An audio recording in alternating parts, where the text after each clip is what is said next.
Hey there, subscribe to my channel, and also press this bell icon so you never miss any new updates, cause whenever we upload new video you will get a notification on your phone.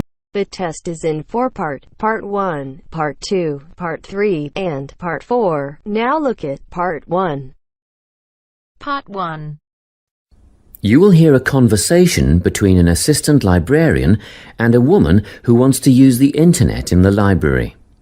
First, you have some time to look at questions 1 to 6.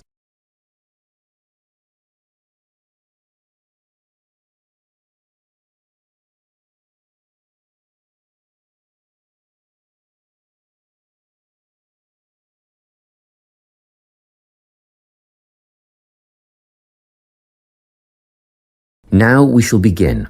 You should answer the questions as you listen, because you will not hear the recording a second time. Listen carefully and answer questions 1 to 6. Good morning. I'd like to register to use the internet in the library. Do you have a library card? Yes, I've been a member for 6 months, but I've never used the internet services before. No problem.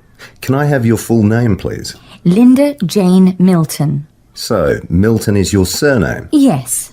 And Linda, L-I-N-D-A? Well, no, actually, it's L-Y-N-D-A. Linda, Jane. And, Jane isn't spelt J-A-N-E either. It's J-A-Y-N-E. Okay, got that. Thank you. Now, where do you live, Linda? Unit 15, 35 Maximilian Way. That's in Whitfield, right? I have a cousin who lives in that area. Yes, Whitfield. And the postcode is 7755. Not quite. You've got it round the wrong way. It's 5577. Whoops. Okay, moving on now. Do you work or are you at home during the day? Well, both actually. I work as a nurse, but I'm on permanent night shift. Oh, I see. In that case, we won't put down your home phone number because I'm sure you don't want to be disturbed when you're trying to sleep. Thanks. I appreciate that. You can always leave a message on my mobile if you have to contact me. I have it turned off when I'm sleeping, but I regularly check my voicemail for messages. And that number is? 0412 214 418. Good. Now I'll need to see some form of photo ID. Have you got something with you? Yes, just a minute. Here's my swipe card for the hospital. Thank you. I just need to make a note of the number. AZ1985331. Is that all you need? Just one more thing, your date of birth. But I can get that from the card. One moment. Look, I'm afraid you haven't copied it down correctly. I was born on the 25th September 1975. What have I written? Oh yes, I see it now. I've got the 25th of the 8th month, but that would make it August. Thanks for spotting the mistake. Before you hear the rest of the conversation, you have some time to look at questions 7 to 10.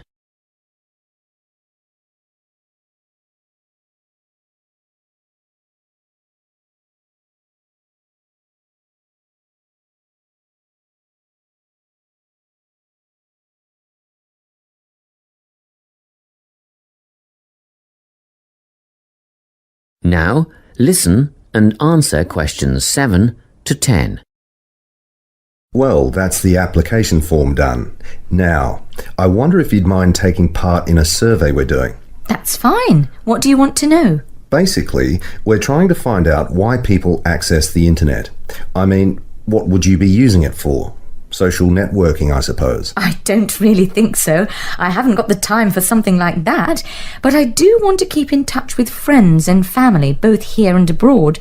So I'd mostly be making use of my email account. I see. A lot of students come in here to do research. Is that something that you might be doing?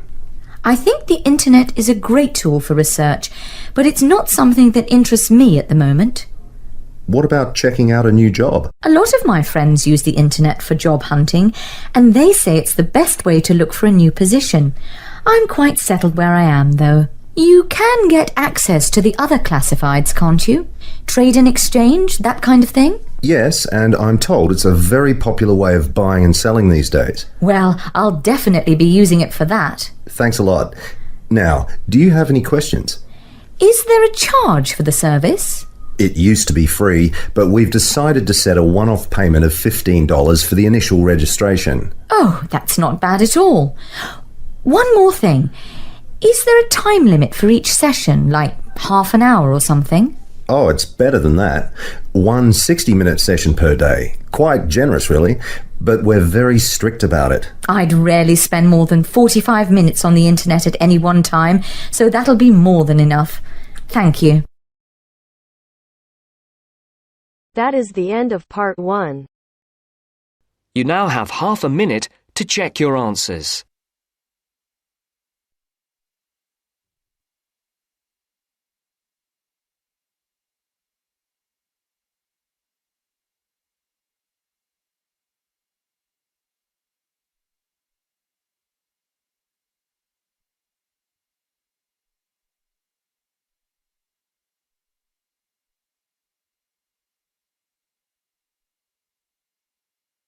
Now turns to part 2. Part 2. You will hear a guidance counsellor talking to a group of students. First, you have some time to look at questions 11 to 14.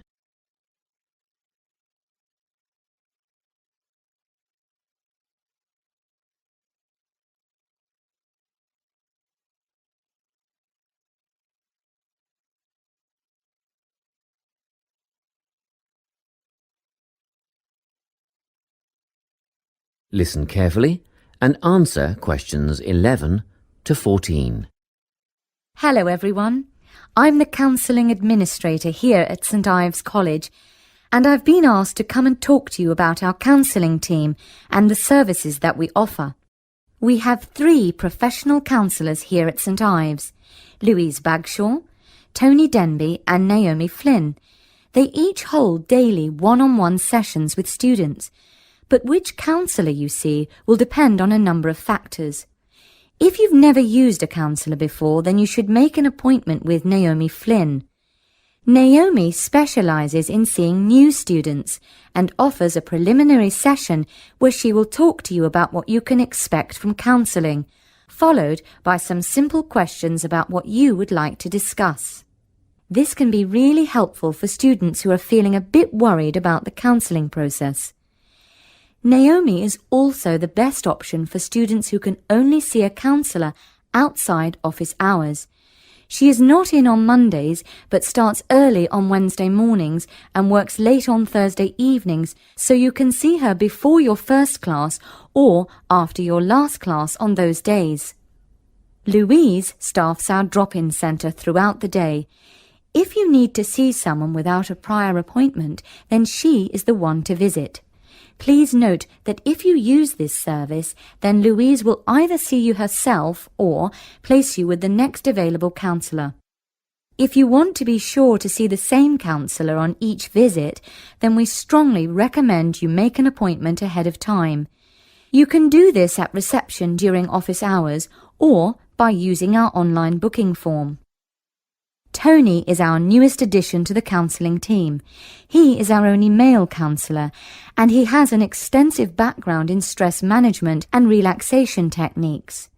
We encourage anyone who is trying to deal with anxiety to see him. Tony will introduce you to a full range of techniques to help you cope with this problem, such as body awareness, time management, and positive reinforcement. Before you hear the rest of the talk, you have some time to look at questions 15 to 20.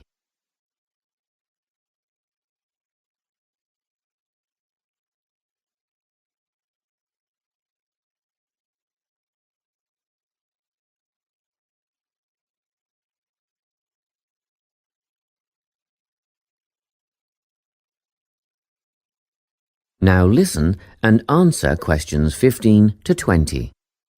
Each semester, the counselling team runs a number of small group workshops. These last for 2 hours and are free to all enrolled students.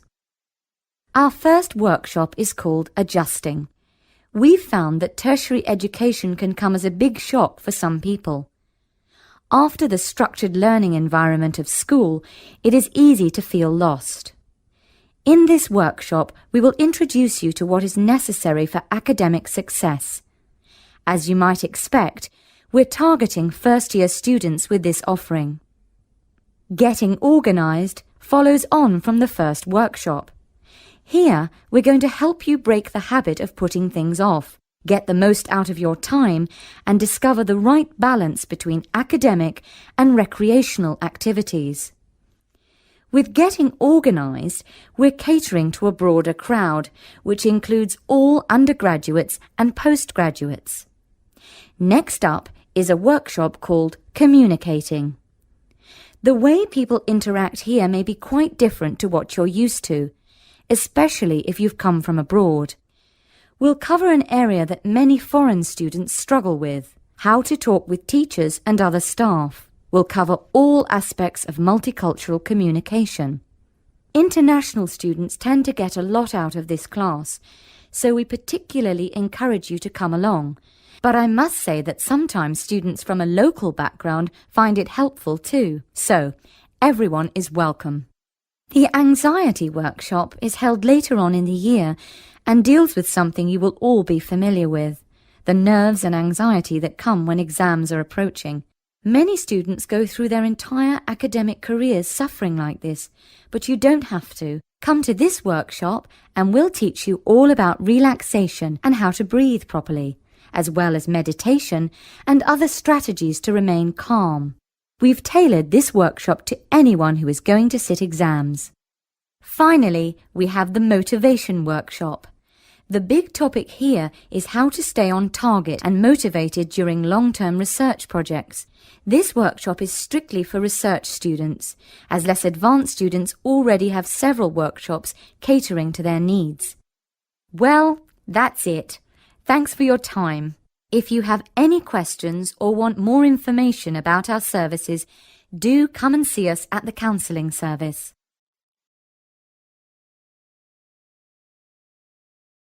That is the end of part 2. You now have half a minute to check your answers.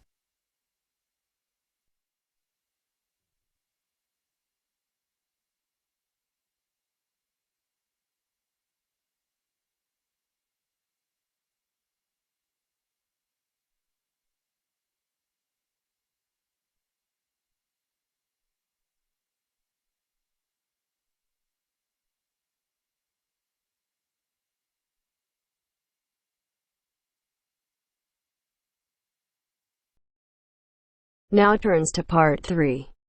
Part 3. You will hear a conversation between a student called Mary and her tutor, Mr. Hadstone. First, you have some time to look at questions 21 to 25.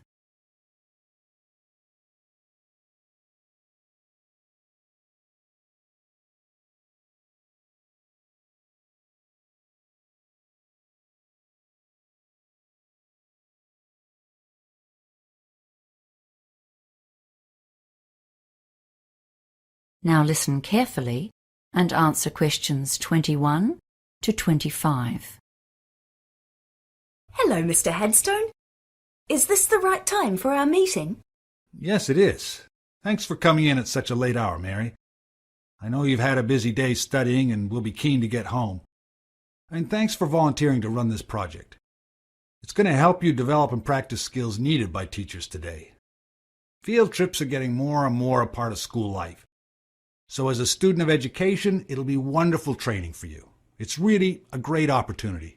We did loads of field trips at school, so I've got a good idea of what sort of things we could do. I expect so.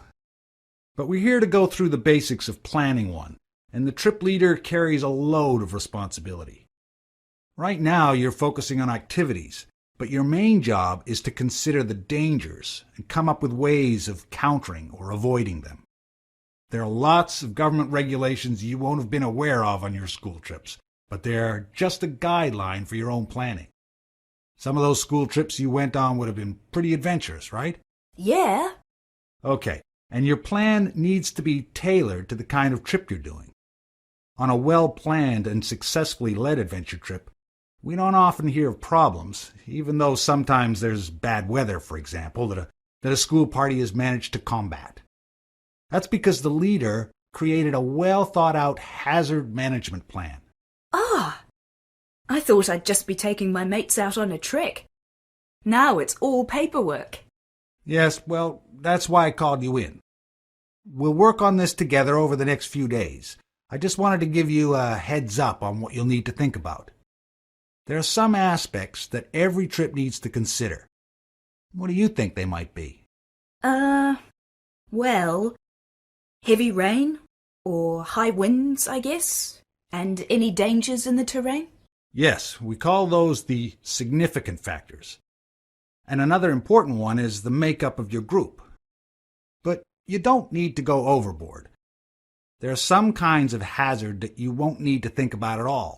Things like hurricanes, earthquakes, radioactivity, or major diseases such as cancer. The official name for those is unlikely events, because they almost certainly won't happen. Before you hear the rest of the conversation, you have some time to look at questions 26 to 30.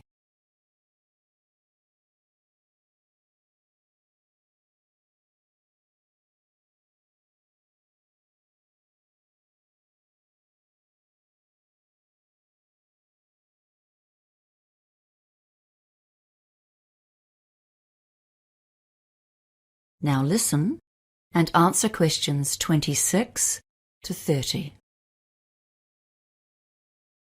Okay, so let's consider the hazards seen as most likely on a field trip into the countryside. Weather causes real problems. Overexposure to the sun or the cold, even the wind, can have a big impact. And of course, the weather can change very suddenly and without warning. Yes, people can get into trouble in the hills if they don't bring extra layers of clothes and a jacket, even if they start walking on a hot day. Oh, and a raincoat too, of course. What's next then? Well, let's think about possible activities and what you might need. Yes, okay. Well, for hiking, of course, we need a first aid kit. Oh, and a decent topographic map of the area. And we need to make sure that more than one person can read it. I've run into lots of difficulties in the past with people who can't identify even major features, like rivers. And some people have no idea about contour lines. And I suppose a compass, too. You'd need to list those. Then there are things that might be obvious but must be written down and considered seriously. For example, if there's a possibility of falling more than 2.5 meters, that's considered life-threatening. And I'm sure you would be aware of problems near the sea, like tides or high waves. And the trouble you can get into where there's a possibility of an avalanche, or a mudslide, or a flash flood if you're anywhere near rivers. Yes. Well, I was thinking of an adventurous route for this trip. You know, that's always more fun. And it's such a cool feeling when you've achieved something really difficult. Yes, okay, but then you need to consider who's going to be in your party. Don't go and plan things that are beyond the reach of most people, or you're asking for trouble. You need to take into account the physical strength and experience of the party as a whole. When you make your groups, make sure there's at least one person in each one who's been hiking a few times before. Wow! There's a lot to write down, isn't there? I'm really keen to get started now. Well, good, because there's a lot more detail to consider. For now, I'll just mention 2 more of the common hazards for high school trips in particular. Yes? The Ministry of Education website says don't use inexperienced volunteers. And don't allow student drivers to bring their own cars, or to drive anyone else's car for that matter. Well, now I really have something to think about. Thanks, Mr. Headstone.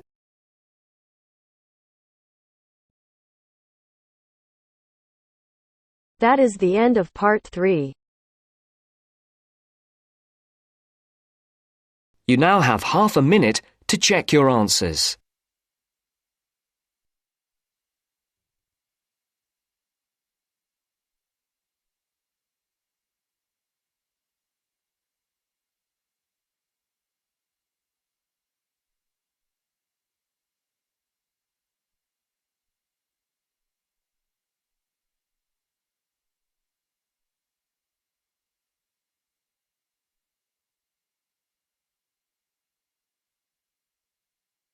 Now turns to Part 4.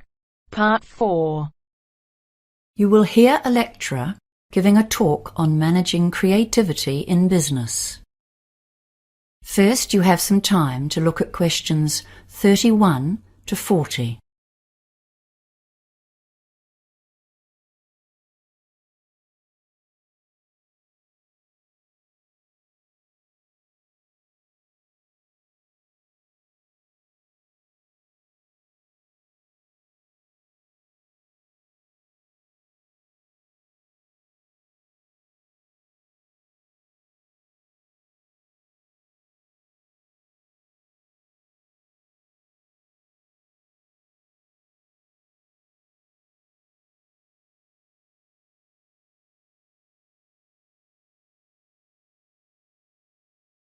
Now listen carefully and answer questions 31 to 40. Hello, everyone. The topic of today's management lecture is managing creativity in your business. And believe me, this is one of the toughest tasks that any manager has to face. How do you lead and control the staff whose job it is to create new business and product ideas for you? They are the ones full of creativity and imagination, so they need to have a lot of freedom. After all, they are the people who are paid to come up with new ideas. Controlling staff who are at the forefront of innovation will be one of your most challenging tasks. After all, creativity implies freedom of thought and action. Management styles used to be different, especially in manufacturing. In the factory, staff would be told what to do and how to do it, with a watchful eye kept on them. In that setting, standardization was important for efficiency and product quality. Work could be exceptionally boring, and there was no place for individuality. Now, of course, robots have taken over many of the exacting repetitive tasks. Nowadays, we employ far more people to generate business than to manufacture products. It's very competitive out there. Innovation. That's what our modern consumer craves. Successful companies have got the message. We need lots of new ideas. And now we employ bright young minds to come up with them. However, these ideas have to be implemented to make a change to our profits. So we have to find staff with entrepreneurial flair and be ready to listen to them and support them to follow through on their ideas. We need to supervise without stemming the flow of ideas or sending the brightest minds to work for the opposition. Creative people won't welcome us always looking over their shoulder and checking up on what they are doing. One of the most common ways that management handles this problem of keeping people working along company lines is by establishing achievement targets, like money earned, products developed, or clients gained. These targets are a useful guideline, but they have a downside. Young, enthusiastic staff will be very keen to meet these targets, and some of them might potentially use illegal means or behave unethically in order to meet requirements. For example, by offering bribes to gain sales, or making their sales numbers or earnings look higher than they are, or even threatening or criticizing other staff to get a job completed. Achievement targets are often linked directly to performance bonuses, and this can make a bad situation worse. So as you can see, the standard management techniques can create inherent problems both for the individual and for the company. More recent theorists suggest new tactics for managers. Robert Simons, writing in the Harvard Business Review, has added some new concepts to the thorny problem of encouraging creativity while maintaining a viable business. He suggests 3 control levers to assist in getting positive creative contributions from the workforce. Remember, this is the point. We want creativity, wild, vibrant creativity to compete in the marketplace. Yet we must be careful to keep people on track, sticking to our core business and maintaining the company's reputation. The first of his levers is getting the workers actively involved in the central ethos of the business. One of the most common ways to do this is to create a mission statement. But along with that, many businesses have some kind of motto, which summarizes their key idea. For example, the most durable tools in the world, or perhaps the customer comes first.